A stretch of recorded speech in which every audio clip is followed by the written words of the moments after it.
Do you like conversation on a variety of topics? Feel like no one wants to talk about the things that interest you? Tired of only hearing the same political, sports, or catastrophe talk? Yeah, we feel that way too. Join two high-functioning geeks as they discuss just about anything under the sun. We can't tell you what we'll be talking about each week because we don't know where our brains will take us. It will be an interesting conversation though, so hang on and join us. Here comes the relentless Geekery. Brought to you by Mind Architecture. Building worlds for your mind. Hey Alan, hello. There we go. Hello, Oh, there you are. Steven. Hey, sorry, a couple minutes late. Been a busy day. Turn that off. Am I getting enough light from my screen here? I need to. Yeah, wow. I'm usually doing this during the day instead of at dusk. During a snowstorm here. I will, let me get something better than the clutter of my office. Let's see, what's pulpy? So you haven't gotten sick from the boat? Boy, and now my Zoom is, okay, just a minute. Took a while downloading the visual effects package. Oh, yeah. We want cows. Let's see, like I said, what's pulpy? Maybe lots of books. There you go. Yeah. Good choice. Good thought. Let's see, maybe this kind of library. That looks better. Maybe that. Okay. And then, or it could be a nice, like a castle. How about this library? I could go with the classic. As you can see, I have all these things that I've accumulated. Right. Let's see. No switchboard. I know I'm burning tape here with yeah, the tape's expensive, man. exactly all these bits that we're wasting. There, let's go with that. Okay, so I only talked to Jim Beard once at the very first Comic-Con Pulp Fiction Con that I had met also Bruening at, and so you've met him a couple times now at various different author fairs and stuff like that. Yeah, I ran into Jim before I ran into John, and it was down mid-Ohio at the Pioneer Village. He was set up, and there was a cryptid festival. He was like one lone guy with a folding table in a field. So that's how I met Jim.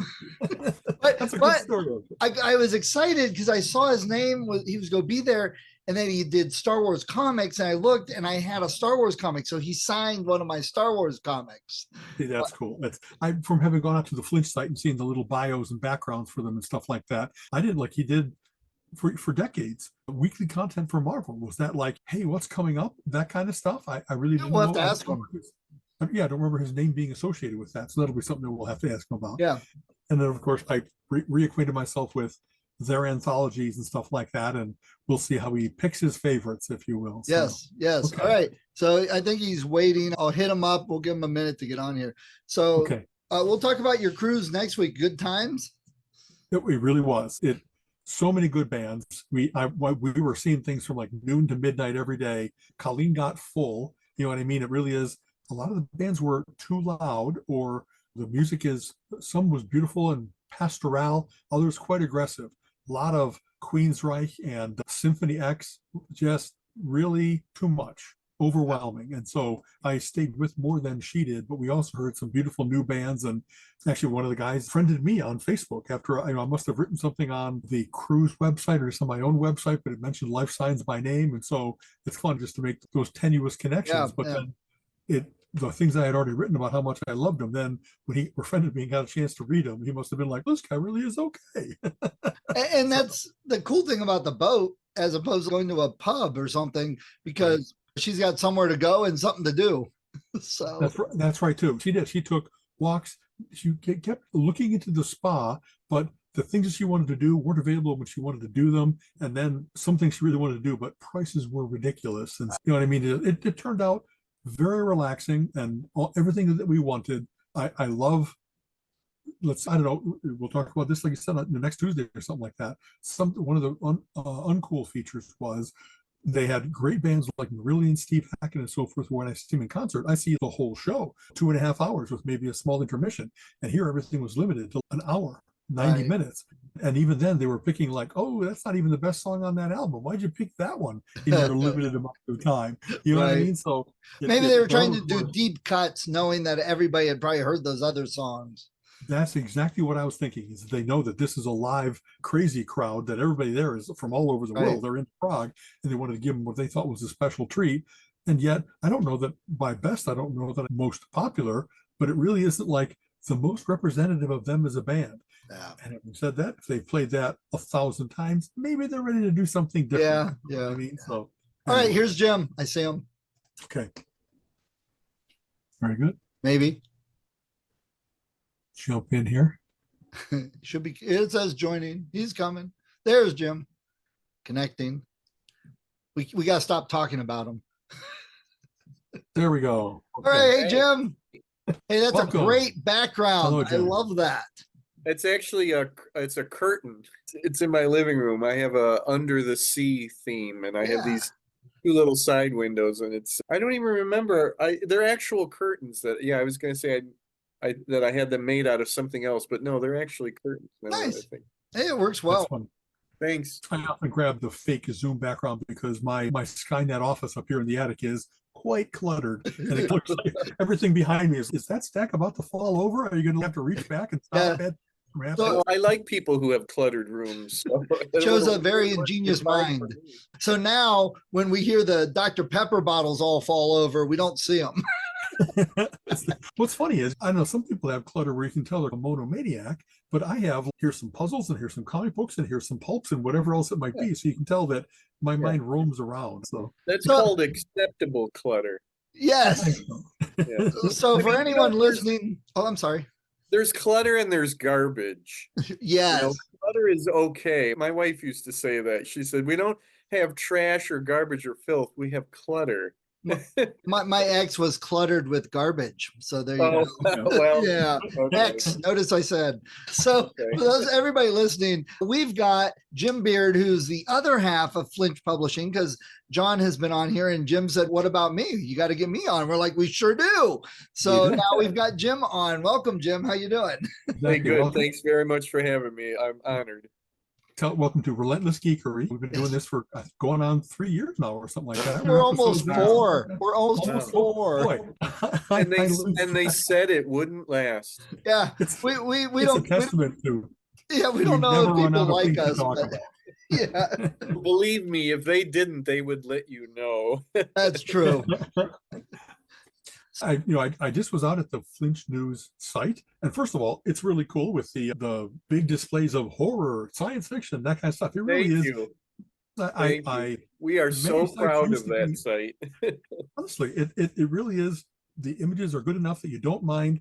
Okay, I'll sit and wait to see what happens next, as opposed to some used to like they crank up the music and they hit you with like too much, not clutter, but overwhelm of stuff like that. And it's wow, this is not safe for work. People think I'm already on enough. So a very interesting and even arresting, great website. And then I wandered around and hit the news section and stuff like that. Let's see what the latest one. I even took notes and stuff like that. Your Wow. Okay. so I really enjoyed the Midnight Guardian from your counterpart. I have not read any of your Sergeant Janice's yet, which is a crime on my part because they seem like something that I would enjoy. Okay, Again. I'm out of here. I'm sorry. I've read them. Thanks- I've David, read them. thanks for the invite. And no, I can see where the bias is here in this little duo Jim, that you I have had going. your books first. I had your books before Midnight Guardian, and I got one of your X-Files books. I think one of your Spider-Man or something. I've Uh-huh. gotten several of your Well, things that thank you. you got that. If you remember, I think we've talked about this before. I met you at the Pioneer Village down like mid Ohio. You were like Yeah. a card table in the middle of a field with nobody else around you. And I have a Bigfoot book now. Yes, I know. I want to get that. I don't remember. Did you go to the one that I did last year? No. Okay. Because I'm doing that same one again this year. Sorry, I had to insert that in there. But yeah, that's right. My gosh, that was a long time ago. Yeah, it was a while ago. Yeah, I love doing cryptid cons. That's my new thing. And Yeah. that's what I was going to say. We should touch base a bit because I've got a couple books coming out that fall in that line for the specific reason that I was involved with that for a long time, which is how I ran into you. Oh. And so it made sense to write a book that fit that genre because now I want to go back to the cons and this is my in. I'll get a See? table and I'm there. That's exactly what happened to me.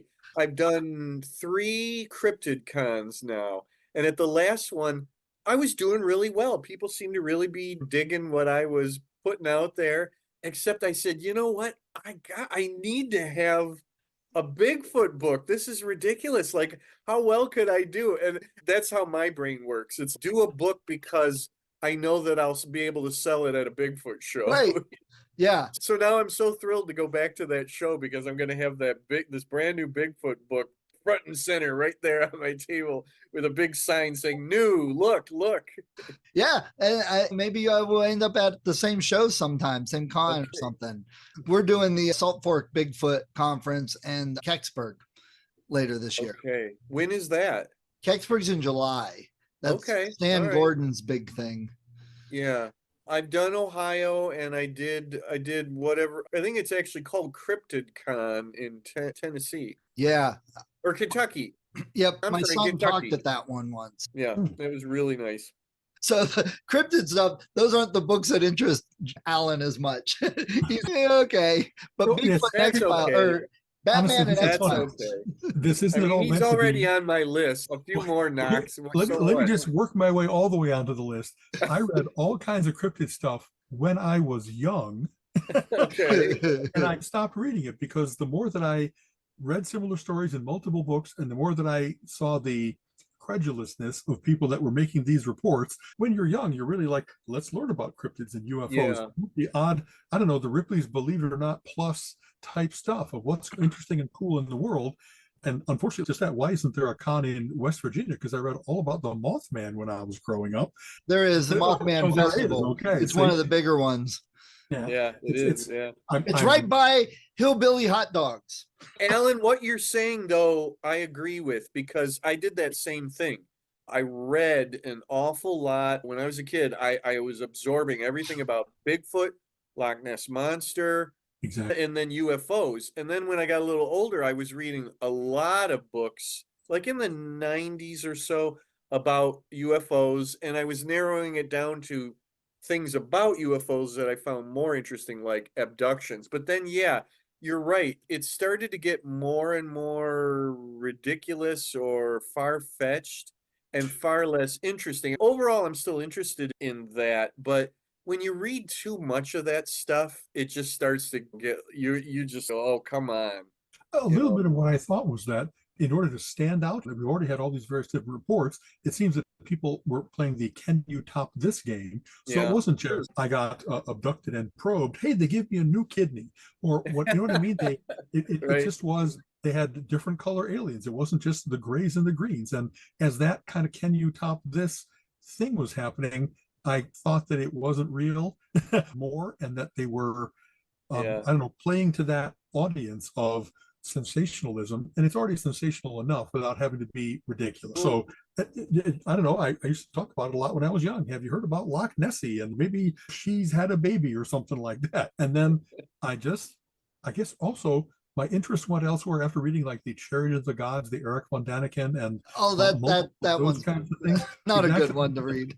Just that when you're young, you read everything and you don't really have the ability to distinguish between are any of these known for science, are they affiliated with a research institute or a university or something like that.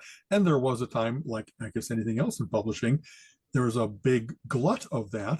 And the ones that came out first might have been the ones that someone had worked on for 10 years and gathered some facts and really tried to do some analysis.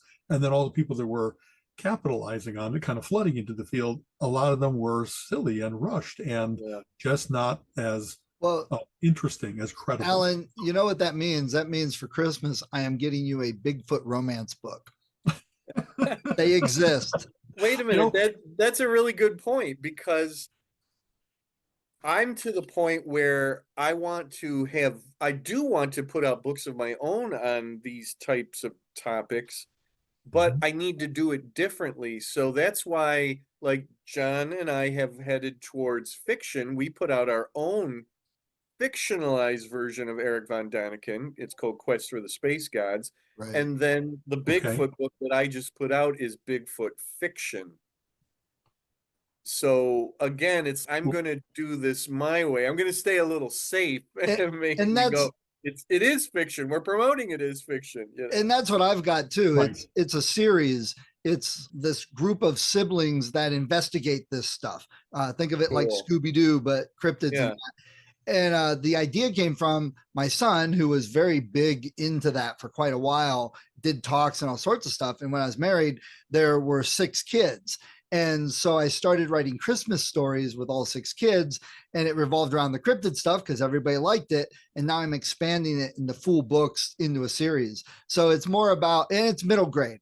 There is some of that cryptid stuff for middle grade, but not so much fiction. That's wonderful. So Good. hopefully kids will like it. Yeah, the best of luck with that. That's great. It sounds great. Sounds Another thing wonderful. that I've seen is there's all these different genres of, it's not just fantasy. Of course, there's all different kinds of fantasy and science fiction and cryptid, whatever else it might be. And they're mature enough now. There's one guy I really like named A. Lee Martinez, and he's got a whole bunch of books, each of which kind of keys in on, let's make fun of witches. Let's make fun of Bigfoot. Let's make fun of, and not only mockery, very affectionate. They're works of fiction that like deal with the tropes of those kinds of things, but then take it one step too far, or the same question that we've always had of like, oh, that wouldn't happen, that doesn't make sense. He finds a way to either answer that or further mock it in the books. So if you guys haven't read any of those, one that's called like Too Many Witches, one that's called, anyway, they're really good. His latest series is Constance Verity Saves the World. It's like a Buffy pastiche where teenagers always seem to be the ones that go to school near a Hellmaw or whatever else it might be. and, and so it's very good about, I don't know, the hero's journey. Oftentimes when you're young is when you're learning about what you have to do to become a grown-up, what kinds of sacrifices, how you have to cleave yourself from your parents and stuff like that. And he really seems to be aware of, I know that this is a big convention and I'm going to just tweak it a little bit to make it unexpected. So when you are writing your books in these various different genres, do you have that desire to stay true to it or to subvert it a little bit, or both? I'm gonna be honest with you. Yeah, the desire there for me is to subvert it. There is a part of me that does want to honor everything that came before. That's why I call myself a pulp writer. But my interest is, how do we take the pulp genre or the pulp style or tradition, because it actually encompasses many genres, and how can we do something different with that? And my whole thing is let's throw a couple other things in there and mix it up and see what we get from there. So yeah, definitely how subversive my stuff is would be a matter of opinion, but definitely it's 1 foot in tradition and 1 foot always stepping forward. Okay. And Jim, so you've got a mixture. You work with a partner in Flinch, and you've got your pulps, you've got Janus and all that, but you've also, now you've got Bigfoot and some other things, but you've also got some IPs like Green Hornet, and you've done Batman and X-Files. Plus then you've done comic books, because I have a signed Star Wars comic from you. So that's how do you approach all those differences? It's I don't want to dumb it way down by just saying it's always been easy for me, but that's probably something that it's hard to explain. My interests have always just been across the map, and that's been that way since I was a kid.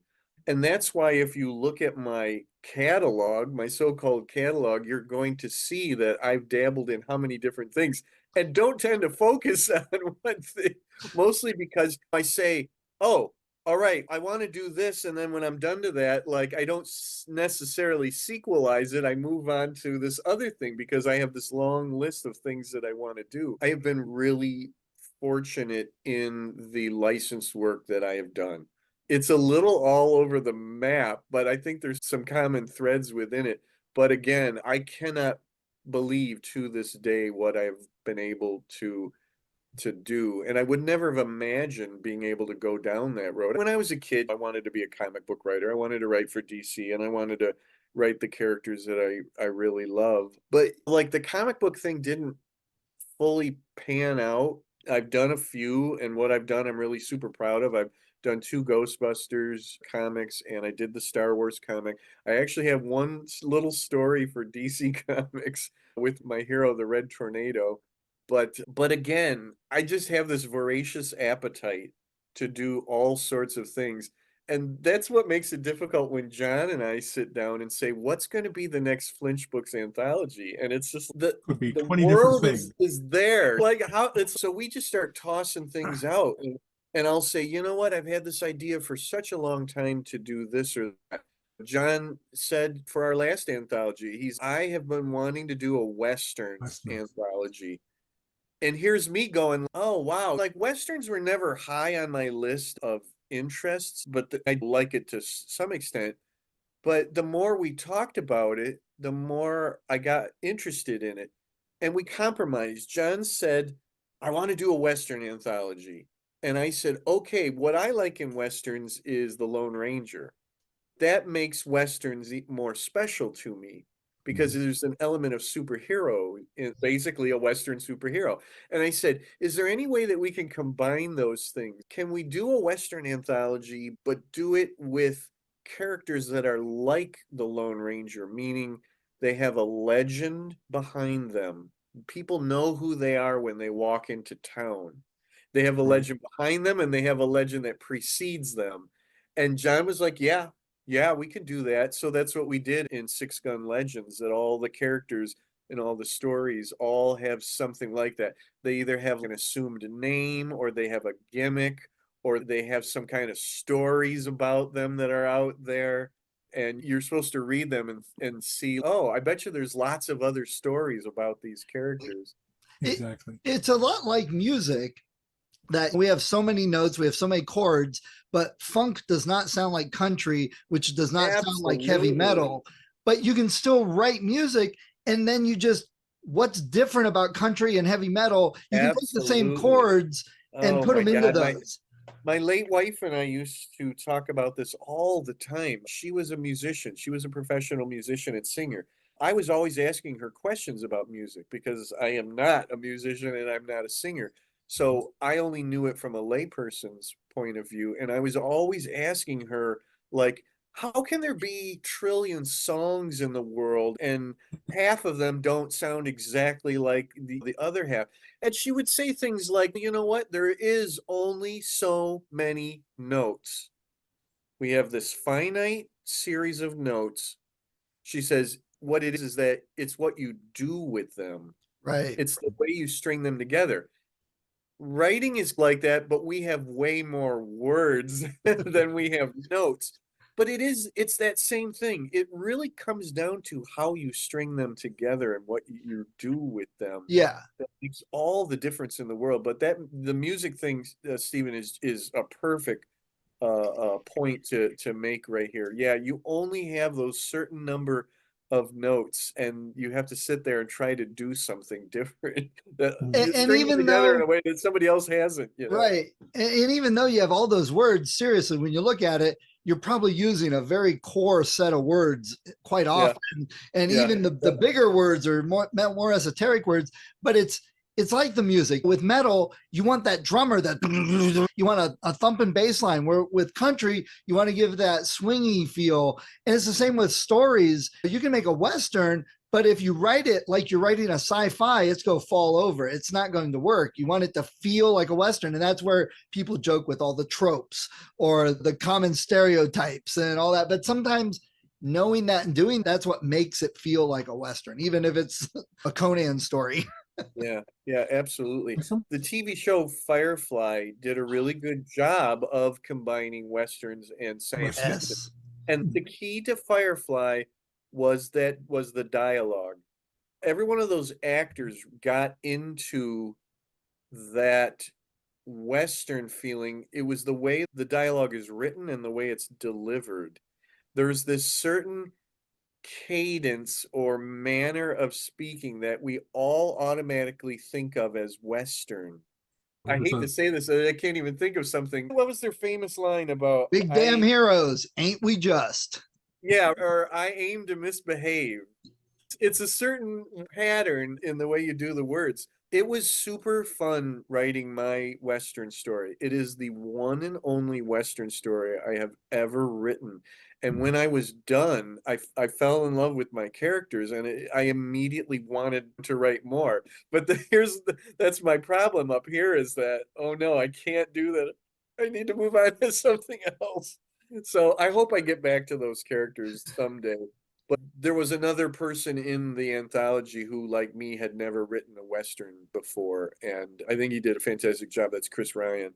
And then we have 3 or 4 guys who are like literally some of the living legends of modern Western writers. So it's a really an eclectic book. Let's talk about that a little bit. An anthology is obviously not a single person's work. It's that collection of, I think, 10 tales in the Western book. Yeah. So how did that come about? Did you invite those living legends to contribute something? Did they Yeah. hear this was brewing and they came to you and said, I got a story I've been saving up, a short story, not a full one, but if you have room for me, how did the matchmaking happen? It's full credit to John. Again, I told him, and I kept saying throughout the process, I said, this is your baby. Like, how do you want to approach this? Flinch has done the gathering of writers in a couple different ways. For the most part, it's been by invitation. John and I have our eye on people, writers that we really want to work with. We have a few that we have already worked with and we love working with them and want to keep working with them. But there's been ones where like, how about so and so? John actually had this big list of writers, and this is my pie in the sky. And I'm just going to go down this list and start sending out invites. And we were amazed because, again, there was the 3 or 4 guys that are in it that are a very established Western writers. They're saying yes. Here's John freaking out because he knows those writers better than I do as far as what they do and what they're capable of. And he was just, to him, that was just like the stars were coming down out of the Nice. sky saying yes to Exactly. whatever he wanted to do. And then we also then went to some writers that we had worked with, Will Murray, who had told us that he always kept asking us, like, what's the next anthology that you guys are doing? Because I'm ready to provide Yeah, the guy who wrote the Doc Savage, the modern Doc continuations. That's Savage right. novel, he's asking us what our next anthology is going to be. And then we went to a couple of guys who we knew weren't Western writers, but we liked their writing. And I remember Chris is the good example of that. He lit up. He's, oh my God, I really wanted to write my first Western story. And yes, I really want to be in this. So in that sense, that's how that one came together. It came together pretty quickly and very well. Everybody took to the theme.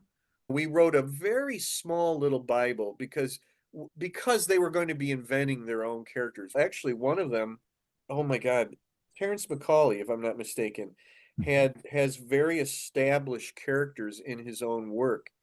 He wrote us a brand new story that is like the origin story of those guys. And we were just flabbergasted. It was like his established characters, and he had not had a story of their early days of how they became the legends that they become later on, and he offered that to us. So again, it was really a fantastic project. It really came together exactly the way we wanted it. We got a beautiful cover on it by Ted Hammond. I was just over the moon because those are my characters on the cover. And like the perfect storm of an anthology. I love doing anthologies. As much as there's a lot of ego boost in having just your name on a cover, there's something really cool about getting a band together, practicing, and then going out on stage. It really is something very cool, and I really love collaboration. Has there ever been talk of taking it to the next step, a shared world thing? Robert Asprin and George Martin and various others are known. When you talked about having a Bible, I imagine that was for, I don't know, the time that it could be within, and maybe. Yeah, you're right. It was basically like, here's the theme, and we explained our theme. And it was like, please have it set within these years. Please. I think we usually, most often for a Flinch books, we say, can you please keep it to PG-13? Okay. You can have some adult content, but not graphically. We draw the line at some of the stronger cuss The words. sex stuff, the torture stuff, the whatever is deeply. Yeah, we're not, we always say no excessive gore, no graphic sex, no F-bombs. let's keep it more or less to a PG-13. We do actually have one shared world anthology, and it was actually the second one that we did, and that's called Big Top Tales. That's a The circus circus one, of anthology. course. Okay. And that is actually about a traveling circus in 1956, and all the characters and all the stories in it, although they're by different people, that's one shared world. Or in The one other troop. Exactly. That's cool. Okay. the other one is Quest for the Space Gods, and that's another shared universe. That's Conrad von Honig, which is our version of Eric von Däniken. Okay. And stay tuned. There's some news about that we'll be hitting with soon. But right now, John and I are talking about another shared world anthology. It looks like it's probably going to be next year. We're putting together a novel right now. We're actually this year going to have our first novel that is not by one of us. It's not by me, it's not by John. We've never done this before. Okay. It'll be the first novel by somebody else, somebody we worked with before, but not one of us. And then we are going to be doing an anthology this year, but we're actually going to be, you know what? I'm not going to say anything right now because we're still working on that one. It's a little different. It is shared world now that I think of it. Geez, we probably have more shared world anthologies. Because wait a minute, our mummy horror is not shared universe. Six Gun Legends is not shared universe, and Occupied Pulp, our thriller anthology, our post-war thriller anthology, is not shared universe. And our Something Strange is Going On is also not shared universe. So every other one. It's very funny. That informs why I asked like a naive question, because the ones of yours that I have read was Occupied, and I really love, what's the guy's name? I dropped Fletcher Hanks. Fletcher Hanks, that. Okay, yeah. The old crazy comic books that had the "I will destroy all civilized planets" or whatever like that. When I found that somebody had actually continued with his craziness, I had to know what they had done. And so just that, I guess I hopscotched in the same way. Westerns wasn't shared world, and so that's why I thought that you could do that, but you have. I just missed them. So I didn't read the circus one yet. Yeah, I was going to say. All right, I was going to say you've been hitting the ones that are not. Isn't that funny? Okay. I read the zombie one. I texted John. I said, "Hey, I love the little nod to the Uncharted video games because you said Nathan Drake." He's like, "Yeah, I did that before I even knew that was a character in a video game." He's like, "It's just coincidence," but it worked out. It was like perfect. Happy accident. Yeah. Happy little accident. Yep. Yeah. One of the things that I've seen, like I like a guy named Simon R. Green, and he does, to me, kind of pulp stuff where very strong characters, quirky and stuff like that. But what he has sometimes done is either borrowed from other places or created things that have been borrowed by others, like the Carnegie Institute, that I'm not sure if that was originally you got to think it's been Lovecraft, or when you read about Miskatonic University, you know that. But I think there's a certain amount of like sharing or stealing that goes on in these various different genres, that they say, I don't need to create a police force of the supernatural. Somebody already alluded that this thing exists. Yeah. So I think I'll use that name too. And mine is the European version instead of the American version. So I love when, if you read a lot of those things, it's very fun to get those little Easter eggs, breadcrumbs, whatever you want to call them, that somebody said, I'll go with the Justice League. I'll call it the Justice, or within copyright reasonable type things. Those are niches, basically. And I like that stuff too. Sergeant Janus is actually my version of Carnacki. He's completely inspired by Carnacki. I read the original 9 Carnacki stories by William Hope Hodgson and just fell in love with those stories and was so excited over how much I not only was scared by those stories, but just so into them that I said, I need to come up with my own occult detective character. And that's totally where that came from. John is inspired by, among other things, for Midnight Guardian, there's a little bit of the Green Hornet in that character. There's maybe a lot of Spy Smasher being a comic book character, a movie serial character, and might even been on the radio. Also, we all borrow, or right now there's a pretty big movement about using public domain characters and concepts. Right, because so many Oh, things are coming into the public domain after yeah, Disney and others yeah, staunchly defended things far beyond the original idea of what right, public domain right. was. Okay, or okay.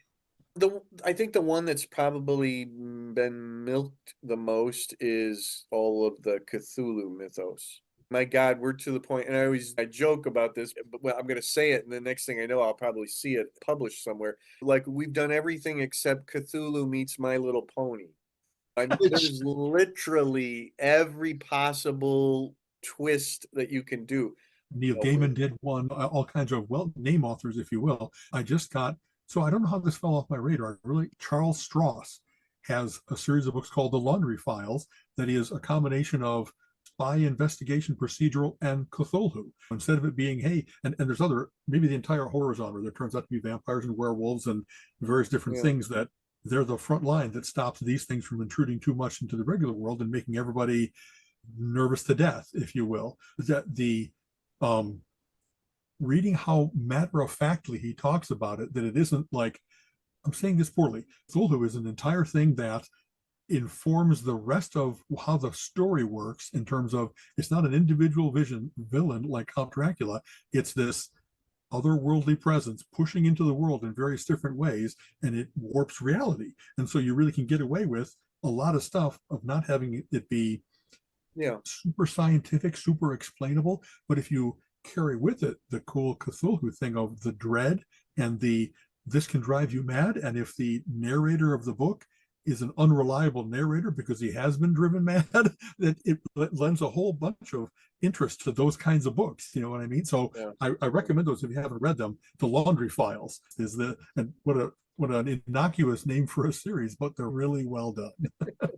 It is, yeah. You wouldn't be able to really form a picture of what that might be, and Yeah, then you'll find out that could be why he named it that. It's lulling you into a false sense of security, and then you find exactly. out what it actually is. Yeah. you got out. So Jim, let me ask, you have a book publishing of your own stuff dedicated to your wife, and you've been doing books through that along with Flinch. How are you juggling all of this? Because there's a lot that comes out at times. Yeah, it's been okay. I think maybe what works or what makes it work is that John and I in the very beginning said that we were only going to do 1 to 2 books a year. And we've kept with that. We haven't missed a year since we started. We've either had 1 or 2, and I think there's been more years where we've actually had 2. With his full-time job, my full-time job, and the other things that we do, that's a very comfortable level of publishing for us. If it was just us putting out books that just we write, I don't know, maybe we would put out a little bit more, but we're working with other, how many, sometimes 10 or 12 other writers when we do those. But we're comfortable with that. Becky Books gives me the opportunity to put out stuff in between all of that. Mostly what it's done is it's allowed me to put out nonfiction books, which I have found I can bring together fairly quickly and put them out. A Flinch book might take maybe 6 months or maybe even more to put together and get out there, where maybe one of the nonfiction books from Becky Books might be something along the lines of 3 months. A lot of it is also is that again with Becky Books, I'm bringing in other writers. I'm not doing all the writing myself, although I do have books like that. The DC Jones and Adventure Command International, that's all me. And I'm coming out soon with a nonfiction book about the comic book series called The Brave and the Bold. Oh, Yeah, and that book is all me, but half of it I wrote 15 years ago, and I'm only now digging it out and saying, I need to do something with this book. We've gotten it down to a real nice pattern. Like I'll do a couple of Becky books and then we'll do a Flinch books. And a lot of times we can do them at the same time. Those 2 Flinch books that we'll be doing hopefully this year are coming together without a lot of our minute to minute concentration. not only do we have those going on, but I also have 3 Becky books in various stages of production. So it's all been good so far, and it allows us to put out the books that we do. It's been very comfortable so far. Wonderful. The when I talk to my author friends, a lot of them say that they need a publisher. They want to spend all their time writing or thinking or doing that kind of thing, and that the business end of things is like the least attractive thing to them. And you've been able to find reasonable compromise with, yes, we write, but also it takes contracts and it takes publishing agreements and scheduling and stuff like that. So is that, how have you gotten good at wearing those various different hats? And are there any that you're not comfortable with, that if ever this gets to a certain critical mass, you'll actually be happy to shed one or two of the responsibilities? That might be tomorrow. But no, the rewards have been outweighing the challenges and maybe even some of the what I might call heartaches, or heart for that matter. Yeah, I have always been a ringleader since the time I was a kid. I was the kid that gathered the other kids in the neighborhood or up and down our street together and said, okay, today we're going to play Batman and Robin. Today we're going to play Godzilla and his monster friends. Today we're going to get out the action figures.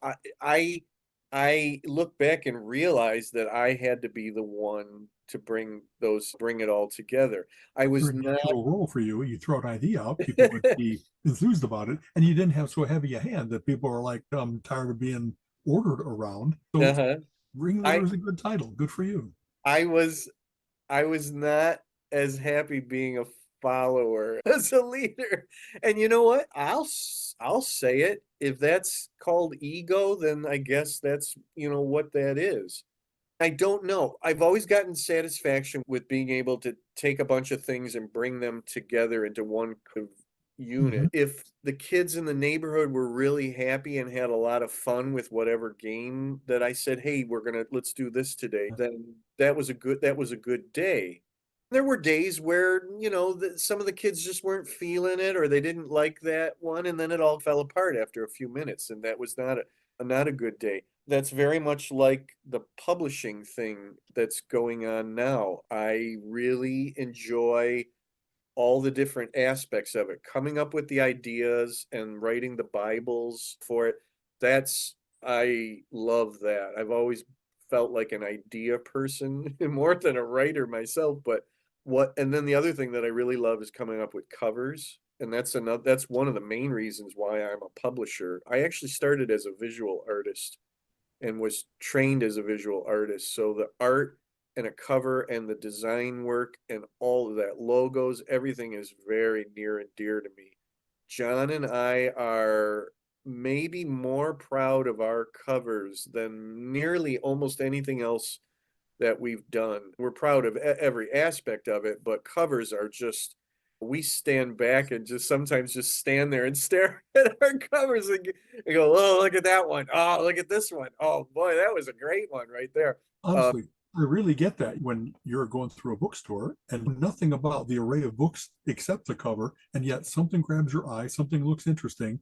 That's much what you're talking about. I read Doc Savage's when I was young because the Obama covers were like nothing else on the stands. Absolutely. Same with Frazetta art, same with Kaluta art, and you can start naming my favorites, but it wasn't only that they were great art, it was that sense of proportion and logo and eye-popping color or whatever else it might be. It just was, you want to pick it up and you read the back, and it's like the good pull quote, and the packaging that got you to say, from 1 minute's worth of information, I'm committing to 200 pages of reading. There's a wonderful craft to that, a science maybe to it, but definitely a craft. Oh, it's definitely a science too, and an art. It's actually both. From a very early age, I learned that saying, don't judge a book by its cover. But I have ignored that my entire life. I have always judged a book by its cover, and I want people to judge my books by the cover is there to grab you and drag you in. The cool thing is that John and I, and then me by myself, I think that we're all backing up that cover with really good insides too. But That doesn't usually happen. And something looks really great, and you find out, wow, they put all their right, creativity right. into this eye-catching image, and then the inside's pedestrian. Okay, yes. The biggest challenge for me as a publisher is the technical aspects, because that's not me.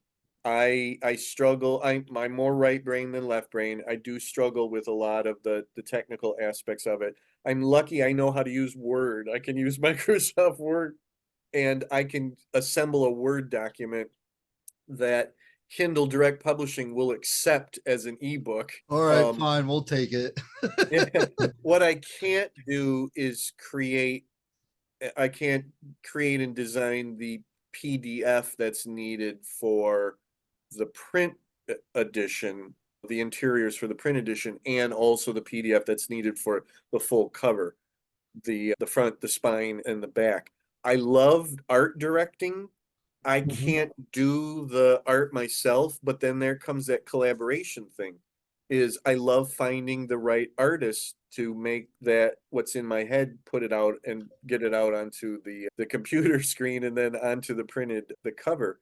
But the secret to it is that I have found is surround yourself with very good people who do know how to do the things that you can't do or don't know how to do or don't have the wherewithal to learn how to do. And John and I have done that. And I believe I've done that with Becky Books too. We have an amazing formatter, just amazing, Maggie Ryle, who I use for Flinch books now. And we love working with her. She does exactly what we hope she'll do. She's incredible with coming up with her own things. She's a great designer, and she just gives us an incredible project. We also have now what we consider to be this amazing sort of stable of artists. We have a few that are now our go-to guys, and we know what type of book would be best suited for which one of the artists, and it Yeah. always seems to work out.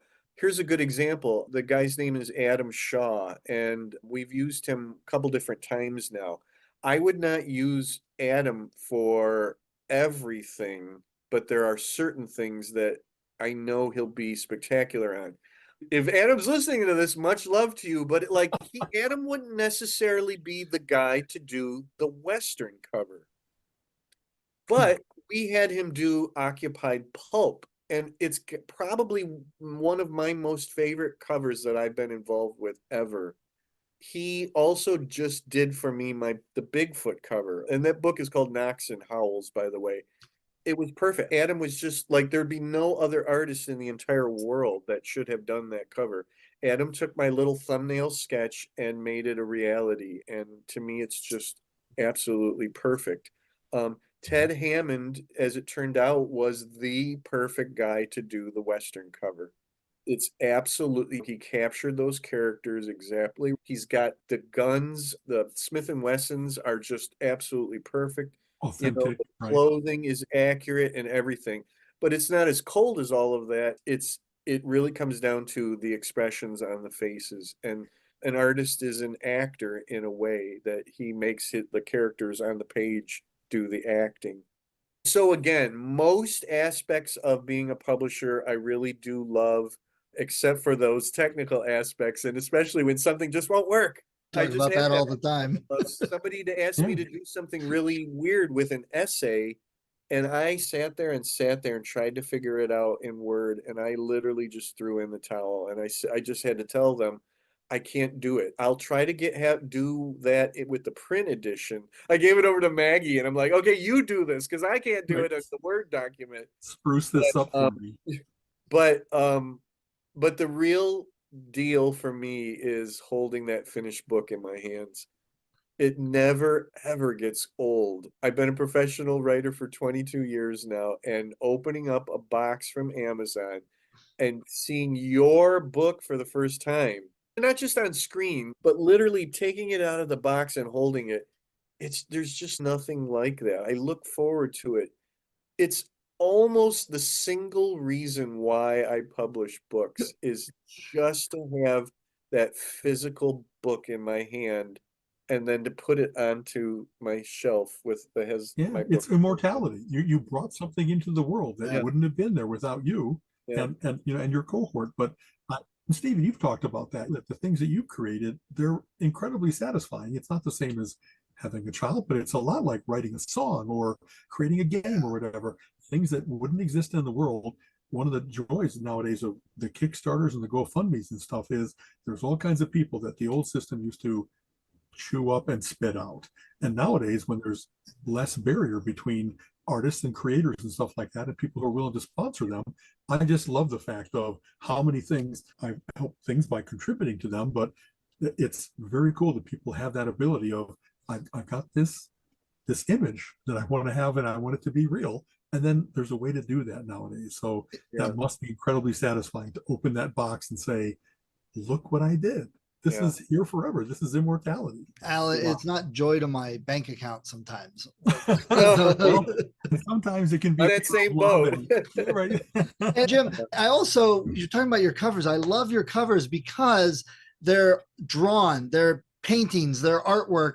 Whereas I know you talk to writers and the publishers, and they're like, you got to make your covers look like everybody else in your genre because that's what people want to see. And everything is this guy walking away from the camera, and there's buildings here. It's all explosion in the back. Yeah, it's all some sort of art. It's all some sort of images, pictures that are manipulated. But you guys have art and drawings and paintings, and I love that because that's what I like on the stuff I do.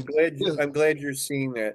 This is not to compare myself with George Lucas, but George Lucas had a similar sort of thing going on when Star Wars first came out, and especially when he got to Empire Strikes Back.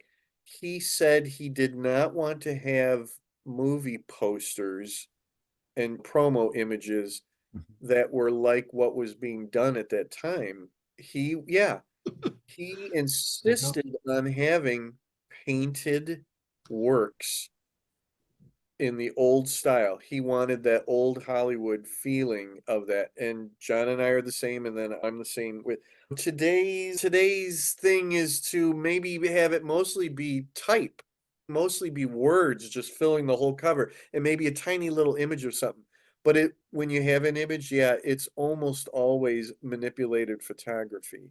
Yeah. And that kind of bugs me because I think it's cold. I just love artwork, and mostly because I can't do it myself and I need to have that on a cover. And I don't really care whether or not that won't make it saleable or whatever. It doesn't really matter. What matters is that when I go to a show and I have the books on the table and someone comes up and maybe they're just glancing at things and then they stop and they go, wow, you have really great covers. Yes, okay, everything is worthwhile now. That's the thing. When you're sitting at Pulp Fiction, you're sitting in a room where everybody's selling all these old books with painted covers, with artwork on covers. That's what they all are. So if you're doing Pulp Fiction style stuff, you really should do that. I do the same with middle grade because a lot of the middle grade is painted drawings and covers like that, not the young adult. When you get into that's more the manipulated photo image stuff, but middle grade is still art, which I'm glad. I love that much more so myself. Yeah. Wonderful. Yep. Steven, I'm sorry. Oh no. So we've talked about your various IPs. You've done Star Wars, which is one of my favorites. What are the favorite ones you've done that haven't been your own books? Definitely the Planet of the Apes anthology. Interesting. Okay. Which the new movie comes out Memorial Day. Kingdom I know. Of, exactly. So here's me and my co-editor, Rich Hanley, saying, okay, a new movie is coming out. We need to hit them up to let us do volume 2 of that. But they're just so resistant to that idea. Tie-in fiction is not what it used to be in the public eye. And that's a shame. In fact, there are still some novelizations, but it used to be almost every single movie had a novelization. I've talked about that, how much I miss the novelizations. But people said it's because people don't want to read the story, they just go watch it again. And I hate that. Yeah. So the Planet of the Apes book almost didn't happen because we were up against that same thing. We pitched the idea to Titan. They had the Planet of the Apes fiction license. I'm not so sure they still do, but they did at that time. And the first thing we were told is anthologies don't really sell very well. It Sweeping wasn't just statement. tie-in fiction doesn't sell very well. It was an anthology of short stories. Then the people aren't really buying stuff like that. And we're like, Planet Apes fans would go ape over this.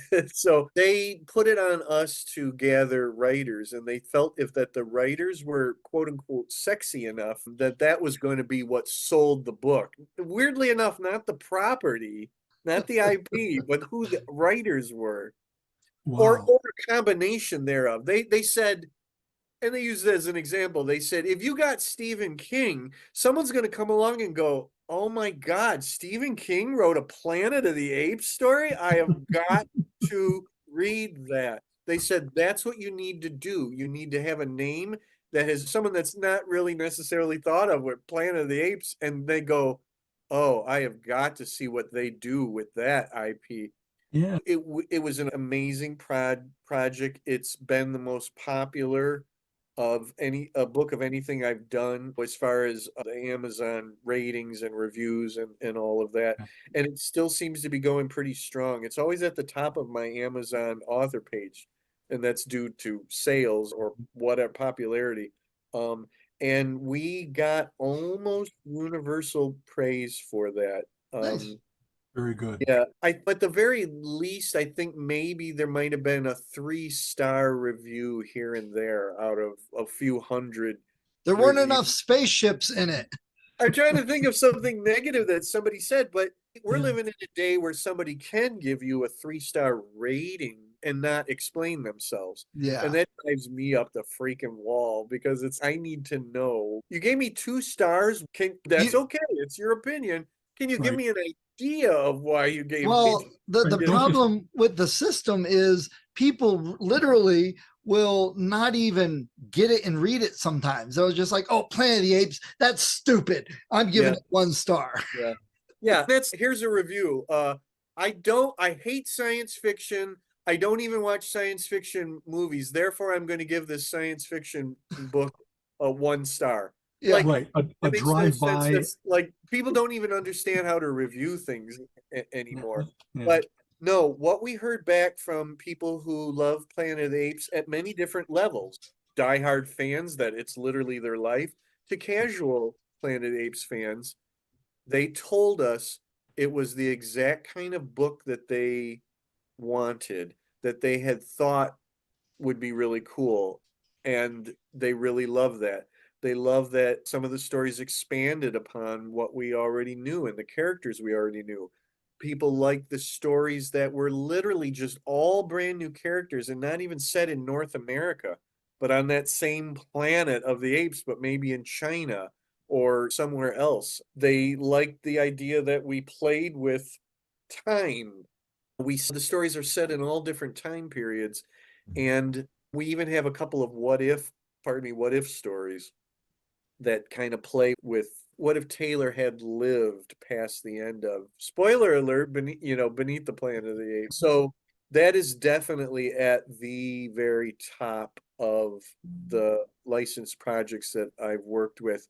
I'm really proud of the Ghostbusters comic books that I've done. I wrote those with Keith Dallas.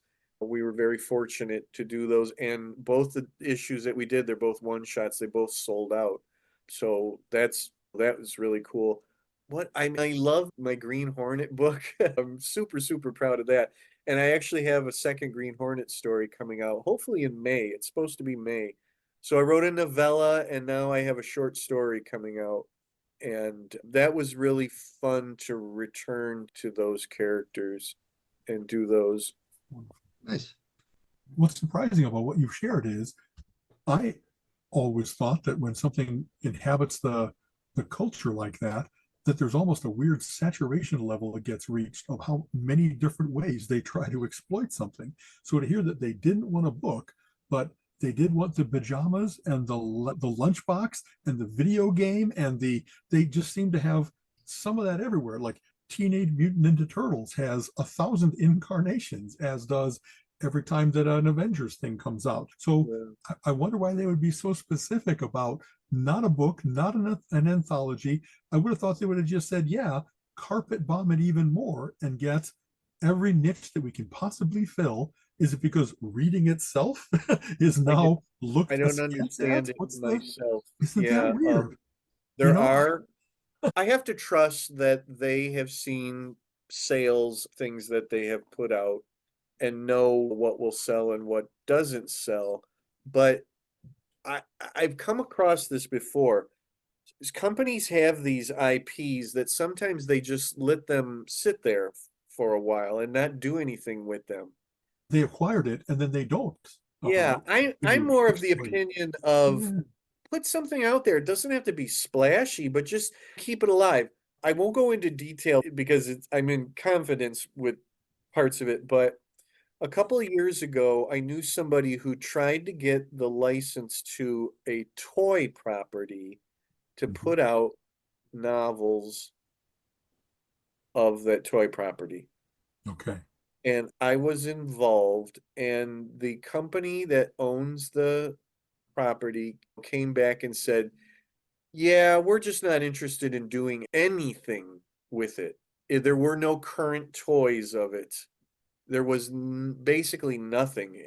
Not basically, literally nothing. Yeah, and they're just waiting for it to ripen a little bit. Yeah. They're like letting They get absence make the tax heart grow write-offs. fonder. To me, it's if you can make a couple of bucks on it, why not do it? Because if I understand this correctly, the person that was trying to get the license would have had to pay the licensing fee. But year by So year, that yeah, I'm sorry, go ahead. yeah, like every year, you remake that. Yes. I'm I going to mean, buy this and they just would like sit on it. they would get money up front even. If they said, okay, for you to use this IP, we need $50,000.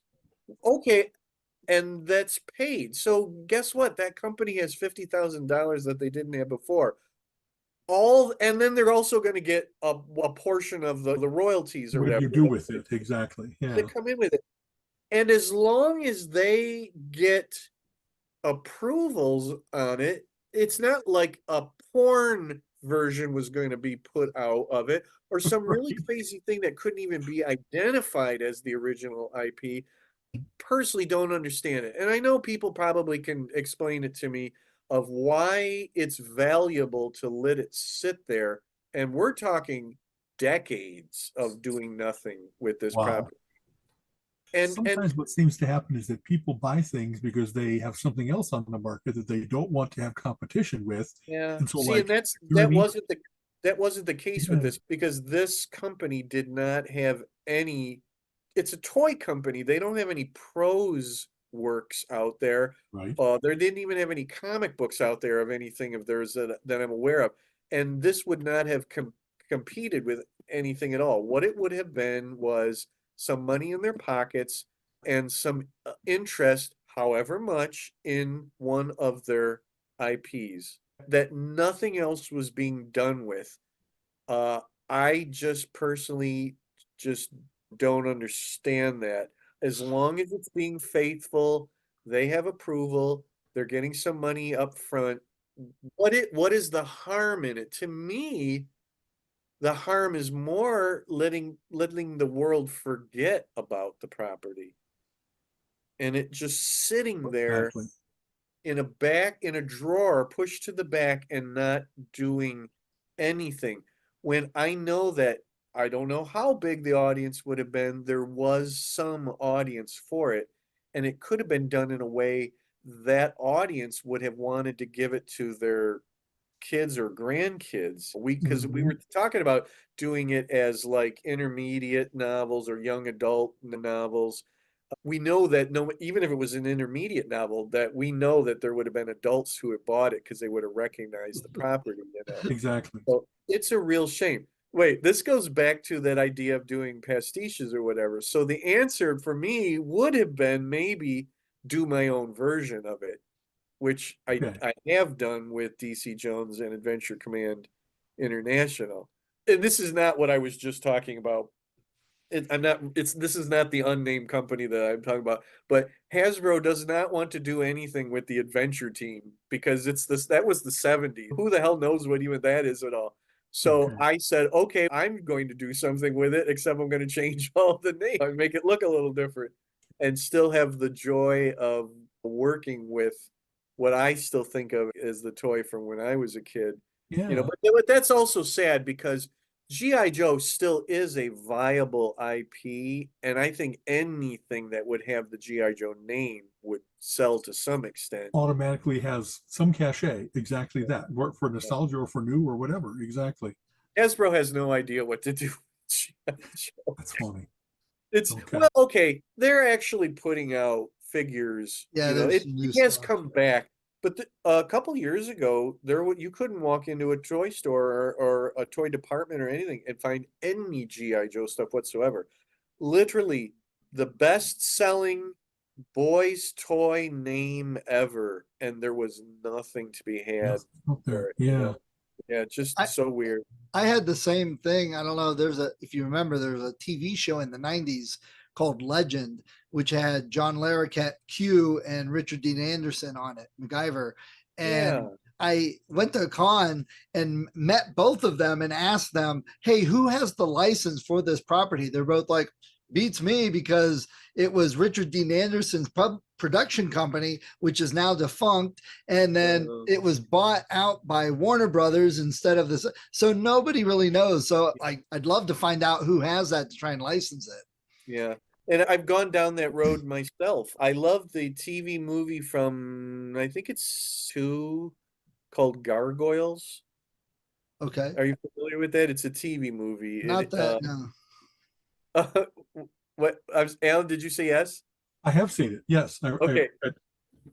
I want to write something more to do like a sequel to Gargoyles or something, and I've had people look into it. People are actually good about looking into stuff like that. And nobody can owns it seem to now? really determine who the hell actually owns it because it has because whoever originally had it was bought by such and such, and then was Right. bought by such and such, and which was bought by such and such. And you Right. get this big, huge conglomerate that has no idea of all these little properties that they own and don't care Exactly. about them. I've seen that Crazy. happen. I know in music, sometimes things that have never come out on CD, it's because Uh-huh. that multiple acclimate that they kept acquiring it, or that there's contention, and Right. whoever it is, until someone dies, there's not going to be a clear path as to who really owns this thing. For a Yeah. long time, it was, let's see, who's the guy from Creedence Clearwater Revival? Fogarty. John Fogarty, and his manager Saul Zaentz really had a falling out, and Zaentz sold all the stuff, and Fogarty wouldn't even perform it, even though it was some of the best stuff he ever wrote. And it took Zaentz's death, like 40 years later, to finally have someone say, okay, let's stop the feud. Generational change sometimes is what it takes to open up the vault and get those things back out. John Fogerty wrote a really great song about that man that was on one of his solo albums. Zaentz Can't Dance. Yes, that's a great Right, song. exactly. Colin just told me that horror VHS tapes are huge and selling sometimes for hundreds because out of all the genres of movies, there are more horror movies that have never transferred to DVD and streaming, that they're only available out on VHS.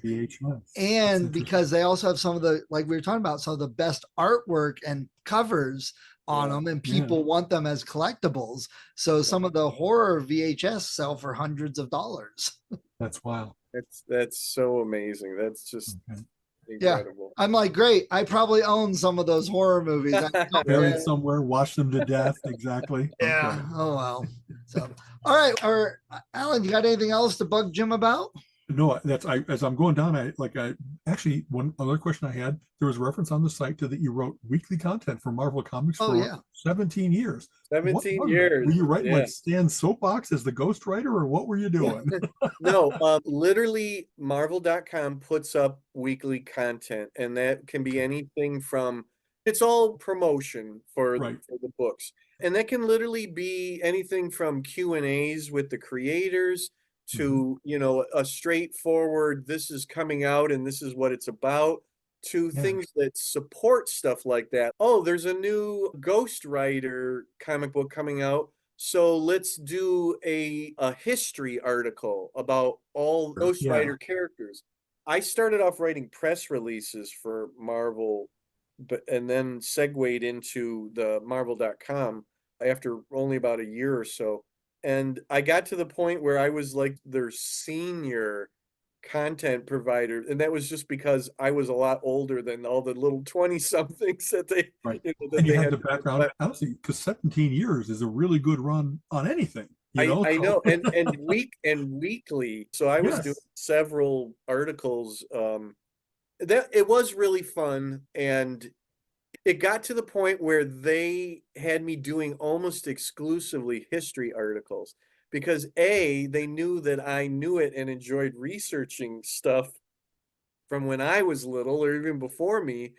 But also the younger kids writing didn't like any of that and didn't want to do any of that. So they always said, let Jim do it.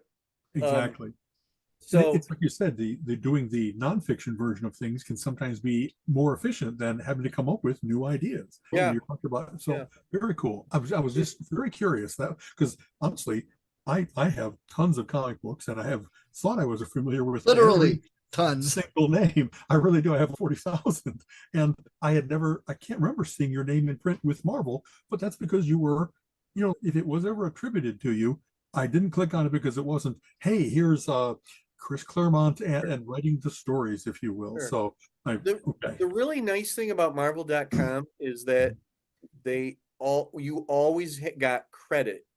Okay. Every article that came out, the writer's name is on it. It would say the name of the article and by Jim Beard. At one Right. point, we even had little avatars. I remember that year that they came around to all of us and they said, all the writers are going to now have a little avatar next to their name. You pick a Marvel character. And I picked Stingray. And I remember like the guy like who asked me was like, you pick Stingray? Yeah, out of You know, everyone, they're expecting Thor, Spider-Man, the right. Marvel, whatever. And they're like, we don't know if we actually have a A good thumbnail image of it. of Stingray. Exactly. And I That's said, funny. yes, you do, because you're Marvel. You can get, what do they call it? I can't remember what they don't know. They said, we don't know if we have resources for that, or I can't remember the word that they use. But they did. They dug one up, and it was a real nice one. It wasn't like it wasn't like a 70s drawing of Stingray. It was a little bit later, but it was really nice. I even was doing like a couple of regular columns for a while. I had one Okay. called Did You Know? Where whatever the theme was, I said it was like, did you know? And there was a couple different points about Werewolf by Night. Did you know? And blah blah blah, and just some really cool points about them. We did a ton of those. We did I little think I videos for YouTube where it was like the history of characters in 1 minute. Thing. So got it.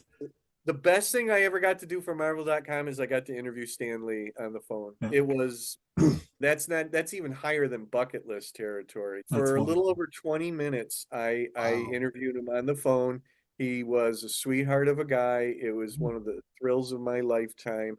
I still actually have the audio snippet of it because what they did then Marvel then took it and transcribed it. But I actually have because I had to record him. I actually still have that. Oh, that was quite a thrill. That's Nice. very cool. I think I know why I never had picked up on that because even though I'm much a computer geek and much a comic book reader, I didn't really frequent Marvel.com. You know what I mean? I read my comic books and I guess I read Rocket Blast Comic Collector and other like commentary magazines, the Reader's Guide to the Buyer's Guide to Comic Fandom and stuff. Just DVD, didn't glom yeah. onto Marvel's game. That's very cool. Okay. You know why that was? Is you probably wanted a little bit less whitewashed of comic news and discussion. And yeah, if you're going to go to Marvel, it's going to be all hunky dory. Right. In all the Q&As, there's never going to be any hardballs. It's all going to be softballs to questions. But you know what? You understand that going in, that Marvel is not going to have an interview with Chris Claremont to say, so why do you hate John Byrne? You know what I mean? Exactly. It's not, yeah. So if you understand that and you like to read hype, and I'm not putting Marvel down, they're the masters of hype, and they always have been. But Maybe that's what it was. It was one hell of an experience, and it's an incredible thing that I have on my resume now. That's pretty Good cool. for you. Yeah. Very good. Thanks. Thank you so much for joining us. Yes, Steve, thank do you you. have anything else? No, I'm good. I just hope, Jim, maybe I'll probably run into you at Pulp Fiction if this year we want to go to it again. But Okay. maybe I'll see you at some other event, or maybe we'll both be signed up. I've been at an event with John for one. Need to do something with Okay. him sometime. Okay. Very good. We'll be at Pulp Fest in August, Yep. and I will be back to the Bigfoot show in, I can't remember where it is in Ohio. It's called Small Town Monsters. Yes, with Cool. Breedlove with Seth. Yeah. All right. Oh, that's And right. I saw you there last year. That's right.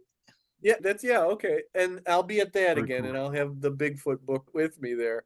So far, those are the two shows that I know for certain that I'm doing. And I do Pulp Fest every year. That is our show. That's the show of what we do. The one that's right Books here will in be Cleveland, there. like No, Pulp Fest. That's the one in Pittsburgh. Pittsburgh that's what it Yeah, was. Mars. Okay. Mars, to be very Mars. specific. That one that was called Pulp Fiction Con is no more. Okay.